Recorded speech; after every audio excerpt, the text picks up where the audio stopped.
What's going on, everyone? Thank you for joining us for another edition of the Bleed Lows podcast. We have a treat for you today. Anthony and I are joined by Benji Gil, one of the most respected baseball minds in the game. He's the manager of Team Mexico in the upcoming World Baseball Classic, and he is fresh off leading his club to a Caribbean Series championship. We're going to talk all about it. Benji, friend of the Garden Asada, welcome back to the show. Yeah, don't say carne asada. I'm hungry. What makes my mouth water?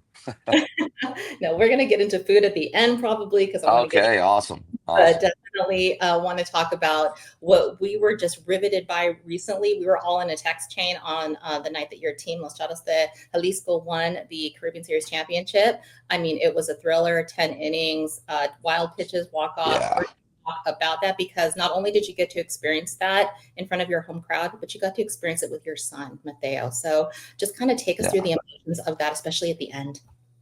yeah. It was cool. I mean, for one. I mean, we were so close last year, right? Last year we lost 1-0 in the championship game against Dominican.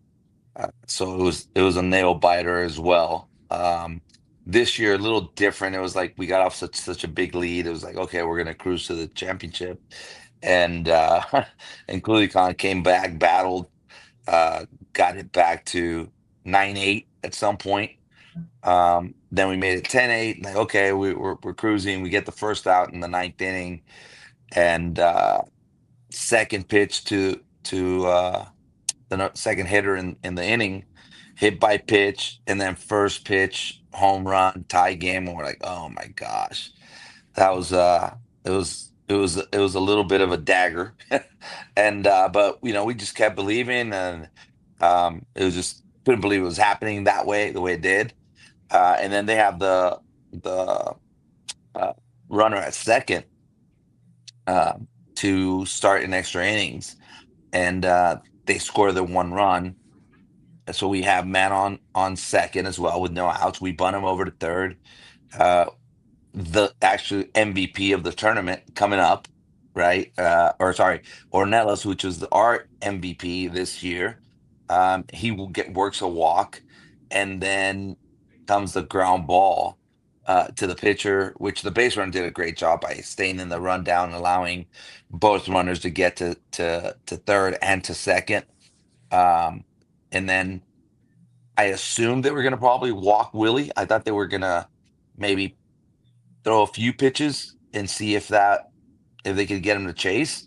They ended up walking him right away, and I was over by the steps, and I saw Mateo like immediately put the weight off of his bat, like, and started walking towards the plate literally before Willie started walking towards first. So I was like, okay, he's ready. He's not gonna make the last out. I don't know what's gonna happen, but and of course, he gets down 0-2 to make it even more interesting. Like, it wasn't already a stressful type of bat, anyways, and he just battled and battled. There was a ball he hit down the third base line, down the left field line, who just went foul about, I don't know, 2-3 feet.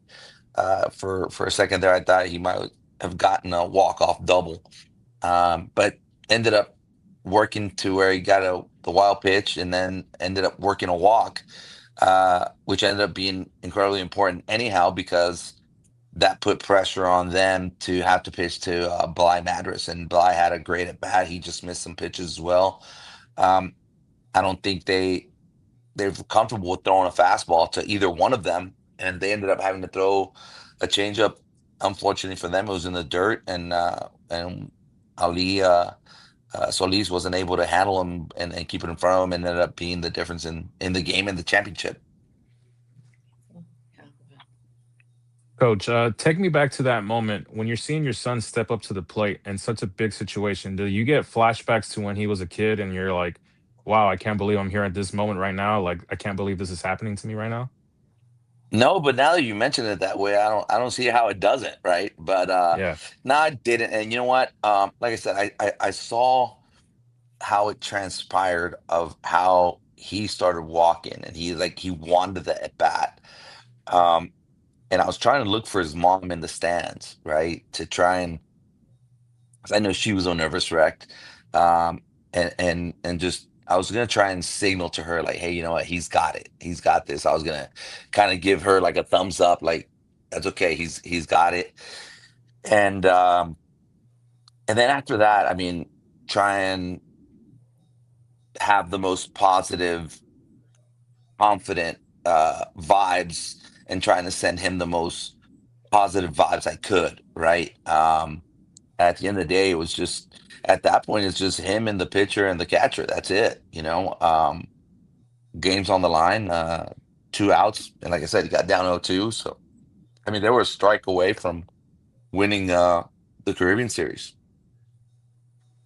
Yeah, it was such a great game. I love the Caribbean series because it reminds me of my grandfather. He would always come back from work and throw it right on. That's kind of the unofficial start for baseball season here in this household. But let's talk That's about awesome. the WBC. So last WBC, I kind of had the mindset of let's kind of go out there and have fun. I thought the team was very young. I'm like, we have a Mhm. lot of exciting prospects, and then fast forward, we're kind of reverse situation. We're 3 outs away from making it to the finals. So how do you Yeah. handle the weight of expectations? Because I think a lot of people last tournament were kind of like, let's go out there, let's see how we do, let's go and compete and have fun. And now, like with me, I have the delusion of like, no, let's go out there and like let's go win this tournament. Basically, I kind of have like that. Like it's cool, it's fun, but like I want to go out there and I want to win. Yeah, I'll tell you what. I, I'm on the same page. I have those expectations too. I expect us to win. I believe we're going to win. I would tell people 3 years ago before the tournament, I'm like, we have a really good team, and you guys just don't know our players' names yet, but you're going to know their names. These guys are legit uh, big league players, right? Did I think they were going to make all-star teams, and Jaron was going to be the MVP of an all-star game, and that I couldn't have told you that, right? So they've exceeded even my expectations. I mean, Aranda all-star. Unfortunately, we don't have Paredes, but two-time all-star. Randy Rosarena, two-time all-star. Um, and now we have Munoz. I think you know the biggest differences I think in the team 3 years ago and now is back then we had Patrick Sandoval and Um, and we had Urias, who didn't have his best tournament, and those two guys we had, and we thought they were going to do well. This tournament, we have Alejandro Kirk and we have Andres Munoz. So we lost two good starting pitchers, and we get a closer, all-star closer, and one of the top five closers in the major leagues, and one of the top three catchers in the major leagues. So I think Having said that, I think we're better, even though a lot of the players are the same, but those same players are better now than they were 3 years ago. Um, and I mean, you said it best. I mean, that's number one conversation is, hey, um, I don't want anybody to think there was a bad taste in our mouth when we lost. No, it was we were 30 outs away from being world champs. And if that should tell us anything is then we better be believing that we can get there and get those next 30 outs. We're 30 outs away. Um, you guys are better than you were 3 years ago. The team is better than it was 3 years ago. And it's just on us to believe and to go make it happen. Yeah, no, just kind of like to kind of go into the depth of like the roster and how the people that make that happen with you. Because it's my understanding that some of your coaching staff are going to be largely returning. So kind of talk to me about the depth of your coaching staff. And then once that's in place, how you guys go about together creating the roster that you do. Yeah, and it's the whole roster. The coaching staff, it's Rodrigo Lopez, who's the GM, Jorge Campillo, who's basically his right-hand man, and Mariana Patraca. She helps out a lot. But it's just good communication with the coaching staff. Everybody has an opinion. Everybody's opinion is well regarded, and we take into consideration what all the decisions that we're making, right? This is a total team effort. and we know what's at stake. So every decision that's made has to be talked about, discussed, analyzed, maybe even questioned, and then try and come up with the best possible solution because um, I'm so excited about this tournament. I'll tell you what, eh, when after we come out of group stage, we're gonna have to play one of the two teams that come out of the San Juan group, right? Um, there's three potential teams that could be uh, our rival in the quarterfinals. I believe, but then after that, it's gonna be um, Japan, the Dominican, Mhm. and or the U.S. Two of those three teams we're gonna have to beat in order to win the world championship. And those three teams are super teams. I mean, they're stacked, stacked. I mean, the U.S. has all stars on the bench. Dominican's gonna have some players that are all stars on the bench. Um, I'm so excited. I mean, it gets me going because uh, it's gonna be it's gonna be one of the if God willing, we're able to accomplish this, which I believe we will. Um, you know, they're super, super teams. The Dominican and the U.S. might be two of the greatest baseball teams assembled ever. I'm talking ever, ever, ever that competed for anything that's really at stake, right? Um, an All-Star game is an exhibition. This we're playing for, something very, very significant. Um, and I think we're a very good team. And in baseball, a very good team can beat a super team um, one game.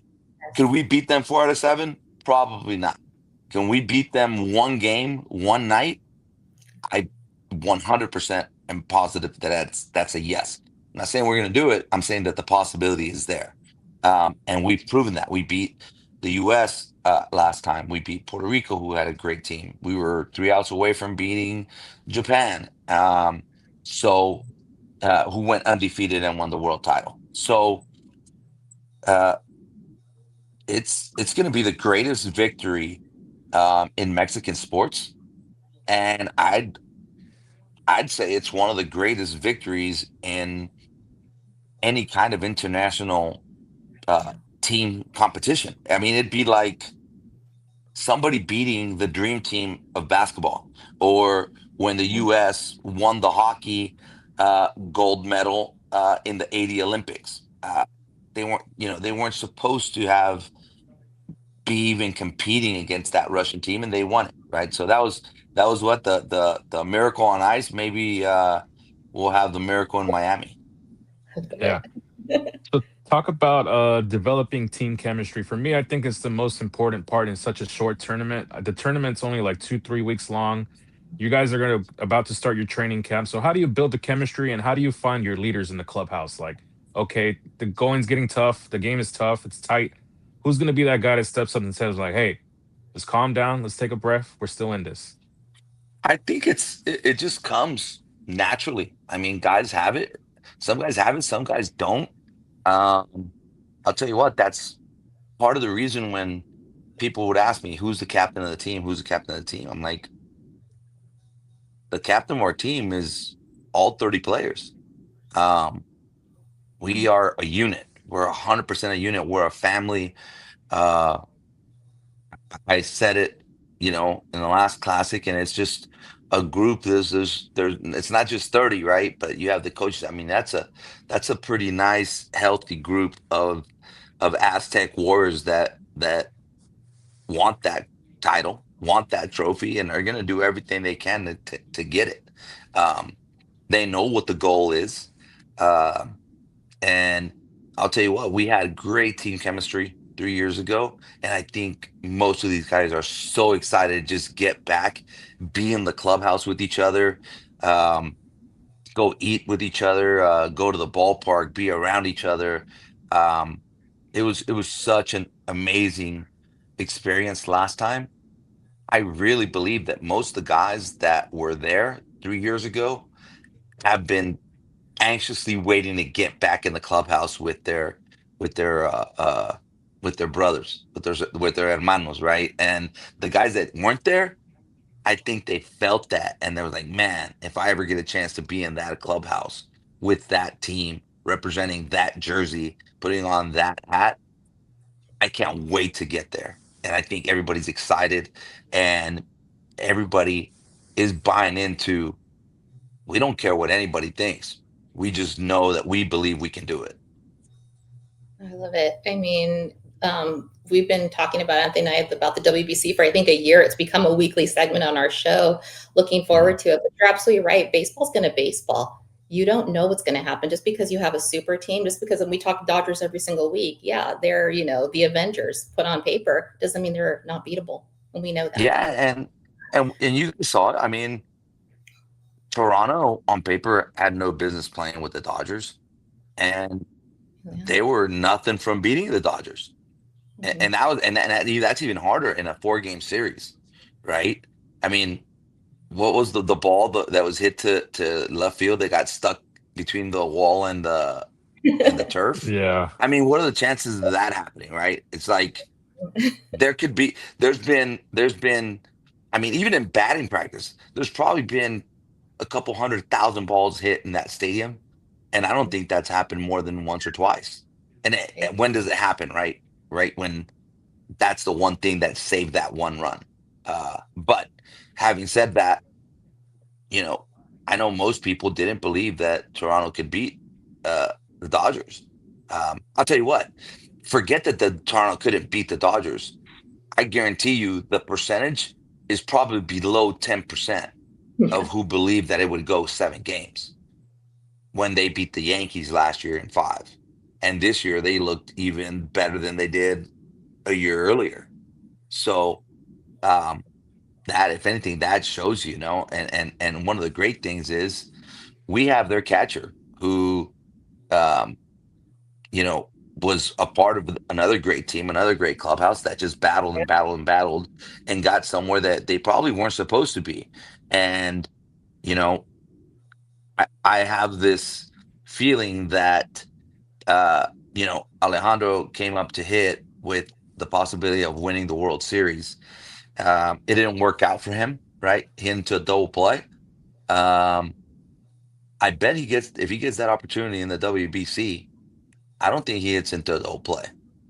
I think No. something much better is going to happen for Mexico. So, yeah, and I know he's excited, really, really excited to be a part of this team, and to play for, you're playing for all your friends and family, for your heritage, for your grandparents, for your great grandparents, for even the guys that are maybe um, don't speak the language, or maybe don't haven't been to Mexico. They're playing for something so much more important than just playing the game or playing a tournament. They're playing for the grandparents. They're playing for the sacrifices that their families made uh, years before, maybe even generations before, to try and get them a better life. And now this is their opportunity, by playing a game, by doing something they love to do, and representing their their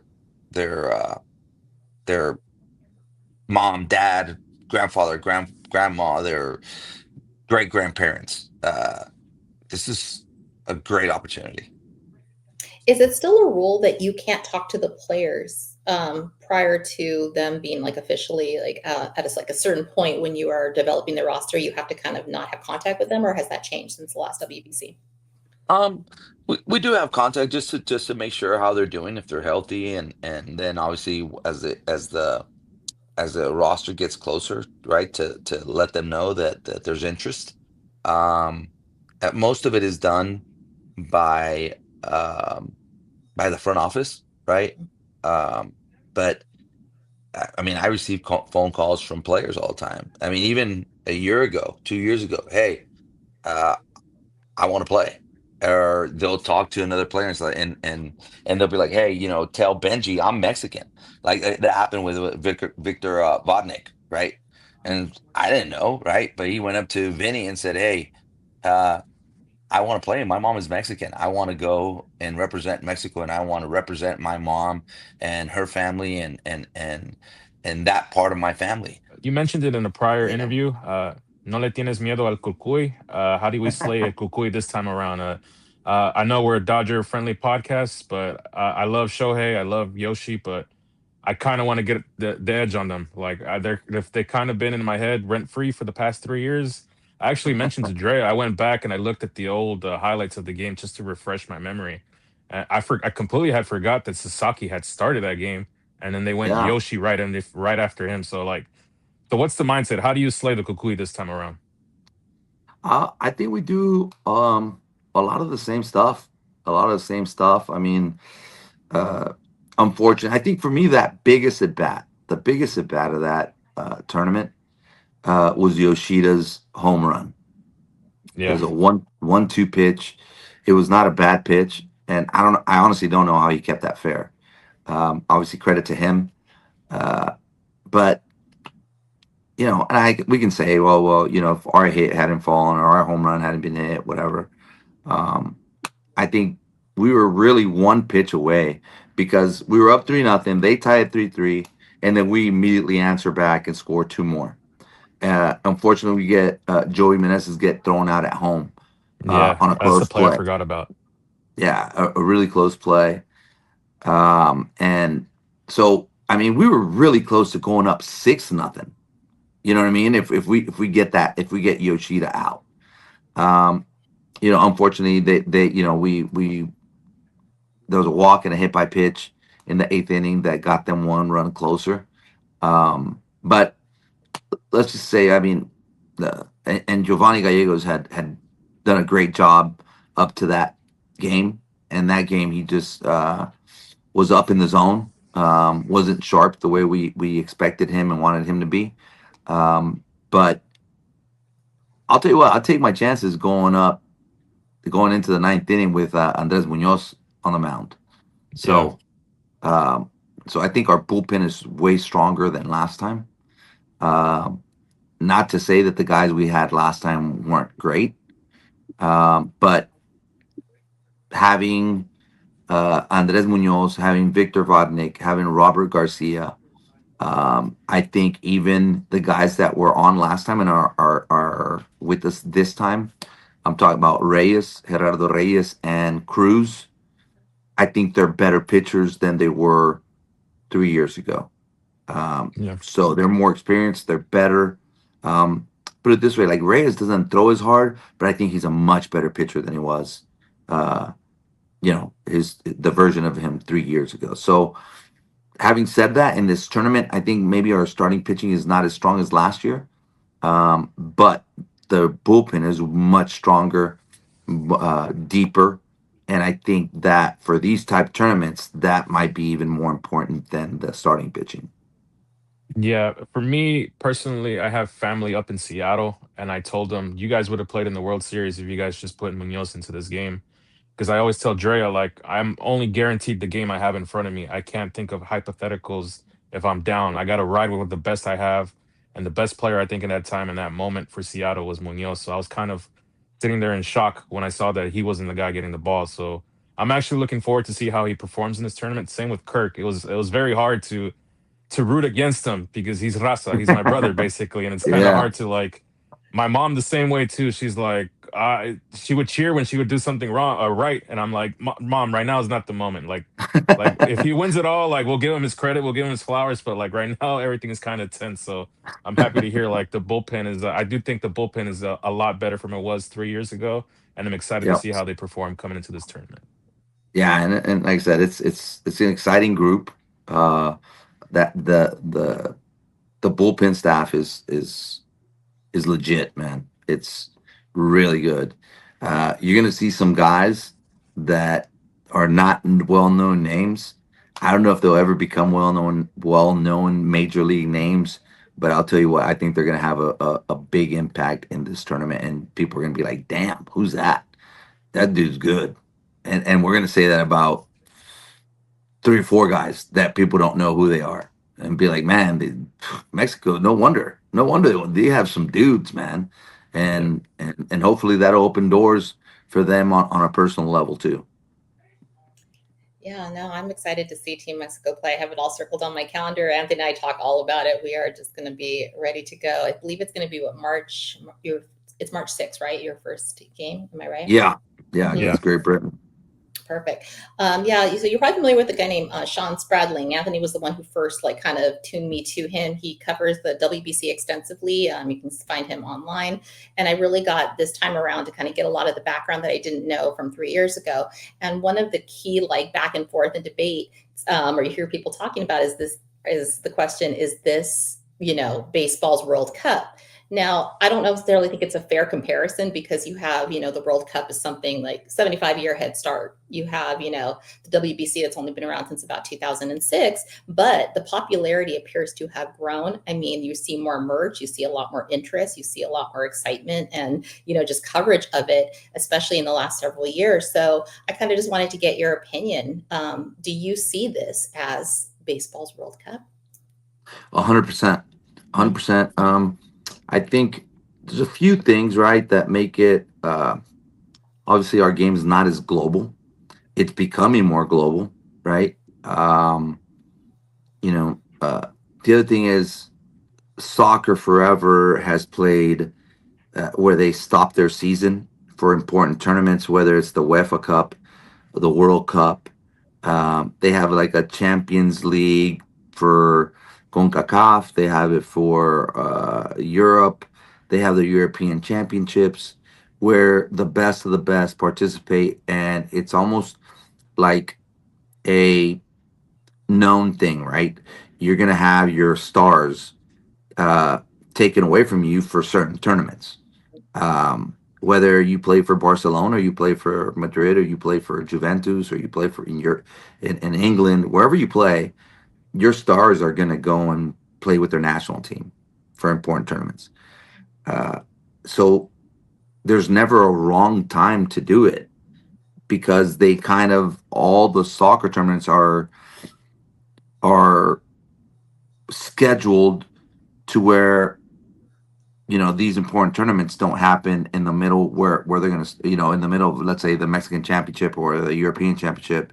It all is scheduled because there's been so much time behind it, right? In baseball, it's like, what's the perfect time to do it? Mid-season, it's hard to do it after the World Series because some guys have been off for a month. Others are playing in winter ball.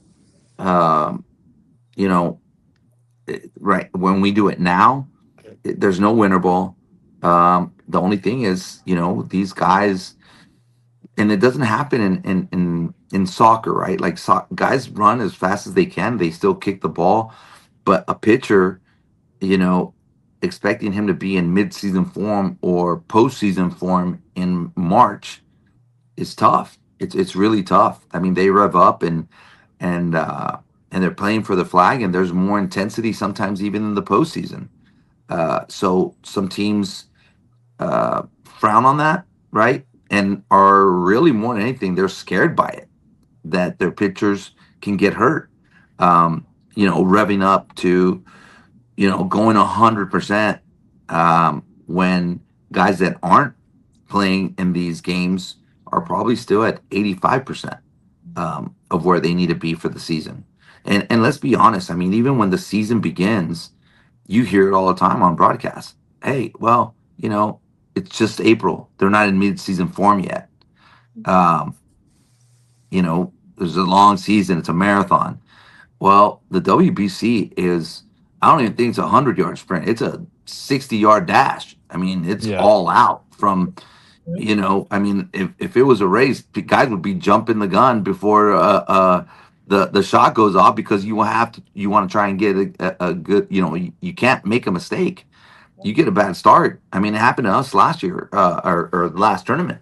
I mean, we were kind of supposed to beat Colombia, and we lose to Colombia, and it was like, oh my gosh, the U.S. game is now everything. Like, we lose this game, we're probably out. So, and that kind of brings it to, we talk about it, it's like, okay, well, maybe not every game's a game 7.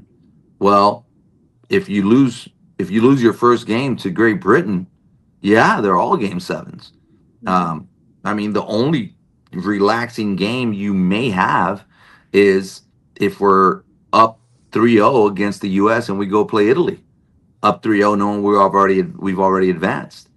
But every game is you can't have these lapses of being too relaxed. You have to be all in against every team, and you got to look at every team, like every single team, and every at bat and every pitch is like you're playing the U.S. or Dominican or Japan in the finals. Every single one. So the good thing about it is that as you move along, you're preparing yourself mentally and emotionally for when you do get there. So it's just it is baseball is just crescendo. It's just going to be the Olympics potentially a few years from now, where it's kind of in the middle of the season. Hopefully, Major League Baseball is smart enough to let these guys go out there and participate. We say the Olympics, and people think it's like 2 3 months. It's only like a 3 month window, or not 3 week window. But I think that's kind of the moment where like it would take baseball to a different level, because now the entire world is watching you compared to a WBC tournament where only I know it's being televised in Korea and Japan as well too, but I feel like more people are tuned into the Olympics, just a casual audience. Yeah, but I'll tell you what, I still believe this tournament is it, because this one does have, let me see, 20 countries participating. The other one's going to be 6, right? I mean, Yeah. there's only 6 participating, and 3 of them get a medal, right? Here, there's 20 competing, and there's only 1 getting a prize. You know, nobody like as good as we did. Like, we're not. It's not like we show off that we fit. Got to the semifinals. We don't have a bronze medal to show to people saying, "Oh well, we got a bronze." You know what I mean? I just think that this tournament for sure, and this has the best of the best, right? In the Olympics, I don't know exactly. I know we were told 2 weeks ago that we had to be one of the top 2 teams from the Americas to qualify. Like this is on top of it. Like, this is our qualifier for the Olympics, right? There is no other qualifier. Like, this tournament's over, and we know who are the 2 teams from North America, South America, and Latin America going to the Olympics. Well, the U.S. is in because they're the host country, all right. But after this tournament, we'll know the 3 teams from North, Central, and South America and the Caribbean that will be at the Olympics. So it makes it that even it gives it that much more importance than even another WBC for that matter. Yeah. Talk about what would it feel like to you if at the end of the tournament you're standing there and you have the trophy in your hands and you're hearing the national anthem. What kind of sense of pride would that bring to you? Ooh. I know for me personally, in this household, it would mean a lot. We talked about soccer. I don't think the national soccer team is ever going to win a World Cup, but I look at you guys and I'm like, here's my shot. This is my potential outlet right here. Yep. For me, it would mean a lot. It would mean a lot for a lot of people here in California as well and in Mexico. So for you personally, what would that moment mean to you? Oh man, it would be. I think I can honestly say it's probably bigger than the World Series. It was Yeah. bigger than winning the World Series, because when we won the World Series, it was huge for Anaheim. It was huge for my career. It was huge for my family. For everybody that sacrificed, everybody helped me get there. Right. This is going to be huge for millions, 130 million people in Mexico, and probably another 20, 30, 40 million Mexican people out that live outside of Mexico.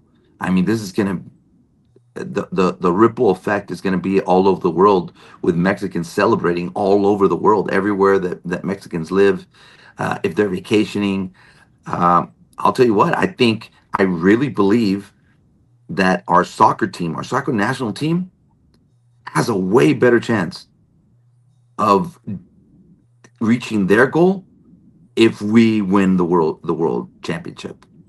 I think it's going to inspire them. It's going to motivate them. I think it's going to, and honestly, it's going to be the greatest title. I mean, that Mexico's ever had, ever. And my childhood idol is Julio Cesar Chavez, and Fernando Mania and Hugo Sanchez. They did incredible things for Mexico, but they didn't do it wearing a Mexico jersey. They did it wearing trunks with Mexican colors. And unfortunately, back then we didn't have a WBC for Fernando to put on a Mexico jersey. When he did do it, he did it as a coach. And Hugo Sanchez, when he did it with the soccer team, they weren't able to accomplish their goal. So this is going to be the biggest, and the growth of baseball in Mexico is going to be incredible. I mean, there's so many kids right now in Mexico, and as we're talking today, right, that don't maybe even like baseball or know about baseball or interested in baseball. And in 3.5 weeks, there's going to be millions and millions and millions of boys and girls wanting to play baseball and softball in Mexico and saying, oh my gosh, I didn't realize that I have a hero. My heroes play baseball in the States and they play baseball in Mexico. And now there's going to be Mexican sports fans going to the stadiums and wearing their Mexico jersey and their Mexico hat, and people from Mexico traveling to the States to come and see their heroes that play, the people that lifted that trophy and lifted that flag and celebrate with that flag on the field. It just changes so much. And I will say this, if the US wins, it's not changing baseball forever in the States. It already is. It is what it is. That's if they say NFL's right here and baseball and then the NBA, they're not catching the NFL. The NFL is the NFL, and the growth of baseball is not going to be impactful in the U.S. if the U.S. wins. In Dominican, it's not going to be impactful if Dominican wins. It's already the number one sport. In Japan, it's already the number one sport. It's not going to change it. When we win, it's changing baseball in Mexico forever. I mean, it's changing it 100% forever. Now, like I said, there's kids, there's fans that are Mexico fans. It's like, oh, Mexico's playing for a world championship. Let me turn on the TV and see, oh my gosh, this is baseball. I don't really understand the game, but they see the scoreboard and we're winning. All of a sudden, they're huge baseball fans because Mexico's playing for something important. It's going to change a lot. I'm talking millions of people, millions, and many millions of people are going to become baseball fans, and that's going to be humongous for Mexico, for baseball in Mexico and Mexican baseball around the world. So we know what we're playing for, and it's incredible. I mean, this is godsend. It's an opportunity. It's a blessing to be able to have this in front of us, and to have the group of players that allow us to achieve this such great honor of being world champs. It is so inspiring because it's just so true. Representation matters. It matters in all aspects of life. It matters, across anything that all of us do is in our professions. But to see this on a global stage is huge. And I'm so excited to watch Team Mexico. And kind of something you just brought up a second ago, you worked with the Angels. You worked in Anaheim for a couple of years. And Shohei himself, he has changed, the landscape of baseball in Japan.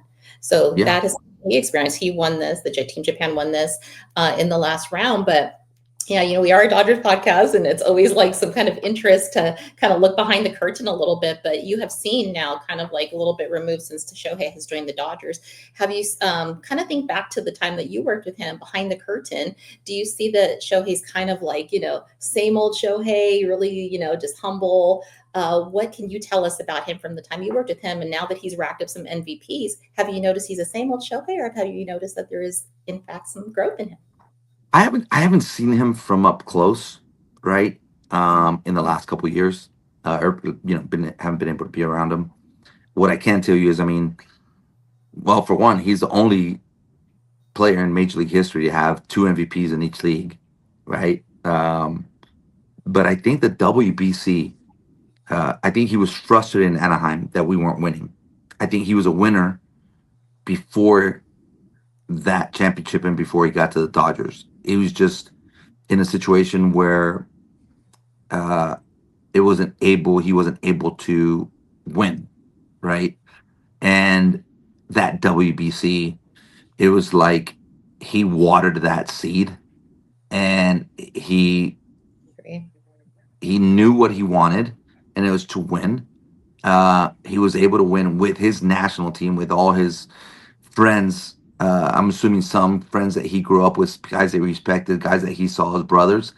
And then when he got the opportunity to go to the Dodgers, like, I want to continue to win. And I think there was other options possibly, but the biggest determining factor and the way they structured the contract with all the deferred money is because he wanted to win. He wanted to continue to win. And do the Dodgers win the way they do if they don't structure the contract in that manner?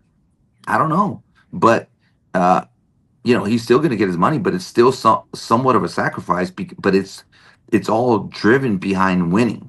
And I mean, what he's done for Japan was already the number one sport, right? But the Shohei effect it's real. It's real. His determination, his discipline, his hunger to want to win and become the best ever. He doesn't want to be the best of his generation. He doesn't want to be the best of this century. He wants to be the best ever, and I think his goal is that for there to not even be a question. And obviously, he's getting hardware on a personal level. He's getting hardware with his team. He's getting hardware with his national team. It's a hard argument to have to say that somebody is close to him. I can't do it. There might be been better hitters. There might have been better pitchers. There might be players with better offensive seasons even while he's playing, but there's nobody better than him. Nobody's a more complete player than he is and has been ever. Coach, I'm gonna switch it over a little bit Spanish here. Yep. My tia challenged me to do this in Spanish, so Okay, let's go. para mí, ser latino, digo latino porque soy mitad, digo soy una pupusa de frijol porque mi papá es de El Salvador y mi mamá Muy bien. michoacana. Pero para ti, ¿qué te significa para usted ver los peloteros nacidos aquí en los Estados Unidos, defender los colores de México? Porque para mí es un orgullo ser latino. Yo miro a mis papás, todos los sacrificios, me hablan de todo. Mi abuelito vino a estos estados, trabajó en un car wash por tantos años y todos los días yendo a la escuela pasaba ahí, pero para mí, ¿qué significa esto? Pues mira, esto yo les aplaudo a los jugadores que no son nacidos en México, pero que sienten la sangre, lo traen en la sangre. Y es como decimos, un mexicano no nace en México, nace a donde chingados quiere, Donde ¿verdad? quieres, sí. Entonces, y la verdad, tienen tremendo orgullo, lo sienten en la sangre, y como decimos, mucha gente mexicana es de sangre caliente, y yo creo que ellos traen el hambre ardiendo por querer lograr esto y hacerlo, como dices tú, por sus papás, por sus abuelos, por cualquier persona que hizo ese sacrificio. Los que sí nacieron fuera de México, hubo un sacrificio, y esos familiares estaban buscando darle una nueva vida o una mejor vida a las futuras generaciones, sin saber quiénes iban a ser, sin saber si iban a ser doctores, si iban a ser licenciados. Es nomás simple y sencillamente dar la mejor posibilidad. Y te doy un ejemplo, digamos, en el caso de mi familia. Mi familia era de Sinaloa, del lado de mi mamá. Y ellos se fueron al norte buscando llegar a Estados Unidos, ¿verdad? Y muchos de mis primos nacieron en Estados Unidos. De hecho, yo soy de los pocos que nací en Tijuana, porque, de hecho, mis hermanos Mis dos hermanos y mi hermana nacieron en Estados Unidos, uno en Los Ángeles y los otros dos en San Diego. No más que mi papá quería tener a uno, no más que naciera en México. Entonces me tocó ser a mí, ¿verdad? Pero sí, yo me crié, y a mí por mucho tiempo me decían, Pocho y esto y lo otro. Yo soy mexicano 100%. Ah, Mi hijo, fíjate, Mateo, que quizás se le critica porque no hable el idioma, ¿verdad? Pero sus comidas favoritas es la comida mexicana, su cultura, sus raíces, y el amor que le tiene él a México. ah, o sea, eso no lo cambiará por nada, ¿no? Y él es de papá mexicano y de de mamá americana, pero él le preguntan, o sea, ¿qué eres? Dice, yo soy mexicano. Y si él tuviera la oportunidad de representar a un país o a otro, y no es no es porque no adore a su mamá, pero la cultura mexicana, ah, no tienes que traer la bandera ah, en la mano, no la tienes que traer aquí enseñándose a todo el mundo, la traes en el pecho, la traes en el corazón, esa bandera y a representar a tu gente es una cosa extraordinaria. Yo les aplaudo. A mí cuando me dicen, no, pues, ¿por qué? Porque yo también, a mí me decían Pocho, y eso que yo nací en Tijuana. Que eres Pocho, que ¿por qué? Eso no existe. O sea, existe porque, pues decimos, ¿no? Hay gente haters, hay gente que por, por tener controversia cuando no la debe de haber, ah, todos esos jugadores, todos quieren representar a México. Hay algunos que quieren y no pueden, ¿verdad? Pero no es por falta y mucho menos, no están aquí porque, pues porque el otro equipo no te agarró, no, quieren, porque quieren estar y quieren representar a nuestra gente, a nuestra bandera y ponerse la camisa que dice, ah, que es la historia de su familia, ah, al igual que la historia de nuestro país. Sí, y por último, es chistoso porque aquí en la casa pues jugábamos béisbol y pues decíamos, pues si un día llegan a llegar a las grandes ligas, ¿a quién vas a representar?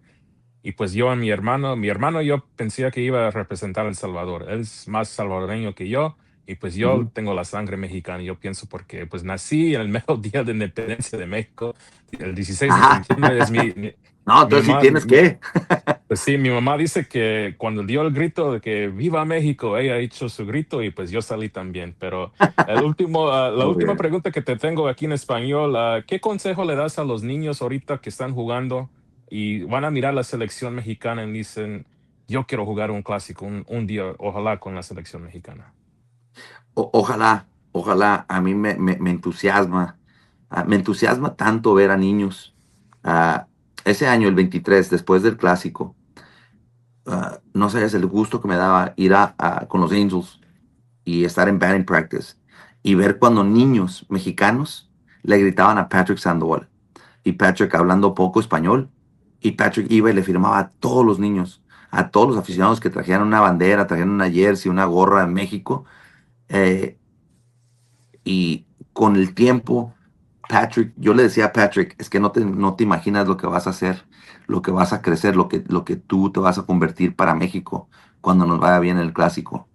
Esa temporada, después del clásico, toda esa temporada, a todas las ciudades que íbamos, siempre había mucha gente queriendo saludar a Patrick y darle las gracias a Patrick. Ah, y me supongo a todos los otros jugadores que fueron jugadores importantes de nuestra selección.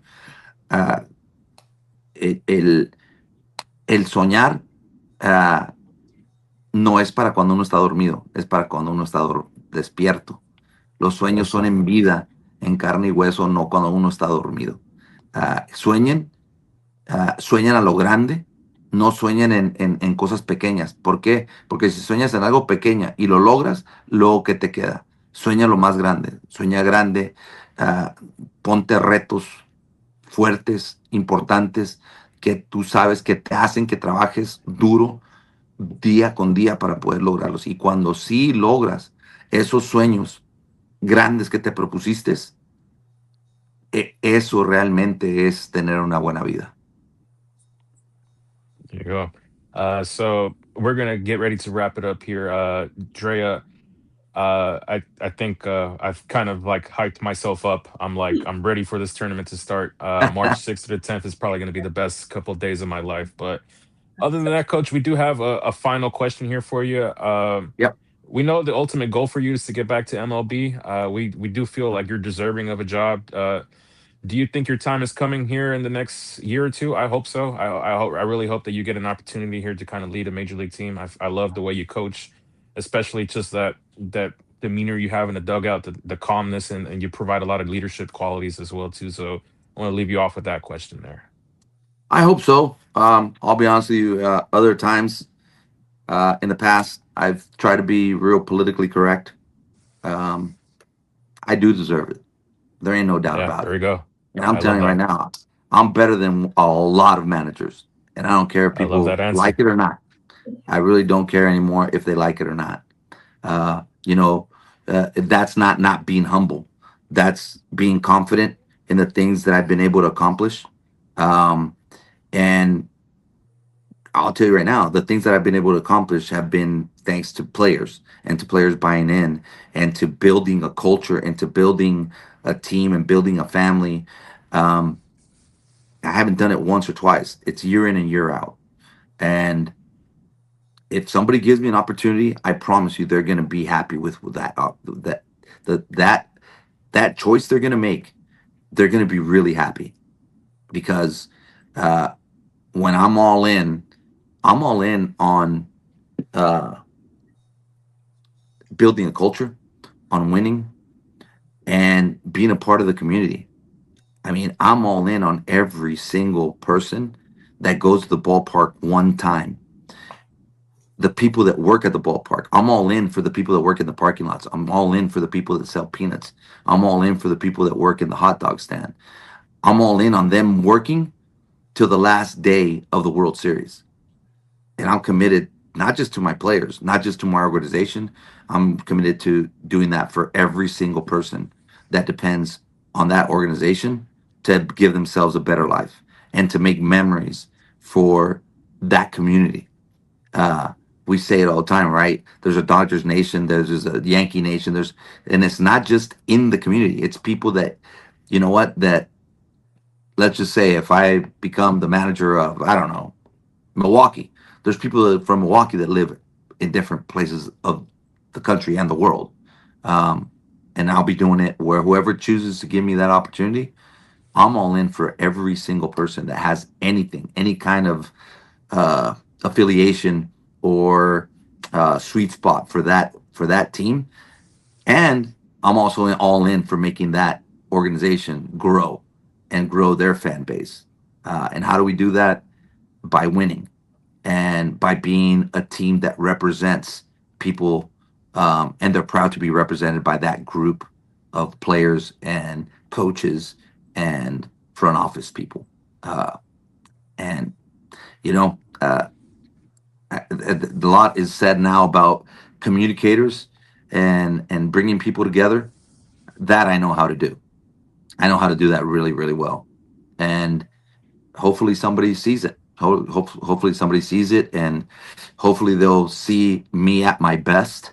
I plan to be at my best here in the next 2.5, 3 weeks. And like I said, my goal, things will come, right? I'm not doing this for personal um, accolades. Uh, I want to win this world championship so bad for Mexico. And if somebody gives me an opportunity after that, great. If not, I'm okay with it. I'm okay with it because I'm going to be doing something way bigger than anything, that can come as money or anything else to me on a personal level. But uh, I think somebody had to be crazy not to give me an opportunity after that. But Yeah. but again, like I said, I think I'm already deserving. I'll just continue to do my job the best that I can, and hopefully somebody notices. Yeah, there's no better way to end a show than that. But Benji, we are the carne asada, and it is Taco Yeah, Tuesday. So it's Taco Tuesday. Yes. So you were born in Mexico. You grew up in Chula Vista, am I right? Yeah. So Yeah. okay, National City in Chula Vista. Yeah. there you go. So you know your food joints, you know your taco places, you know your food. Where's the best Yep. place to go? Where's your go-to spot, both south of the border and here in Los Angeles? I'll tell you what. Well, the Roberto's taco shops are good. They're a can't miss, right? You're not going to go wrong. In Chula Vista, there's one called Lolitas, and they are awesome. They have the best rolled tacos and the California burrito, carne asada burrito. In Anaheim, I had a few spots that were awesome. And then if you go to, there was a mercado that had the best carnitas you could ever imagine. I mean, it's as good as any carnitas that you can find in Mexico, even Michoacan.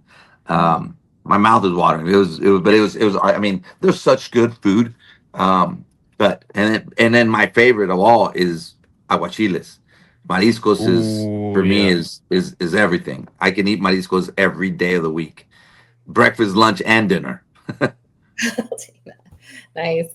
And I got to ask you this because your team will have the best tunes going on in all the WBC. Which player makes the playlist? Who's controlling the music in your clubhouse for the WBC? I'll tell you what, we had today. Today we had we're having a mini camp for the guys that aren't in affiliated ball, and much to our style, somebody brought out this big speaker, and we had banda going, we had mariachi going, they had Fuerza Regia, they had Karim Leon, they had Cristian Nodal. It was boys were having fun. They're hitting and they come out of the cage, they're dancing and singing, and it was pretty cool vibe. I mean, the boys are ready to have fun, and there ain't no better fun than winning the championship and celebrating. Like you said, I mean, when you told me right now about being in the stadium and holding that trophy, I'm telling you, I can see it. And there's going to be green and red confetti flying down from the ceiling.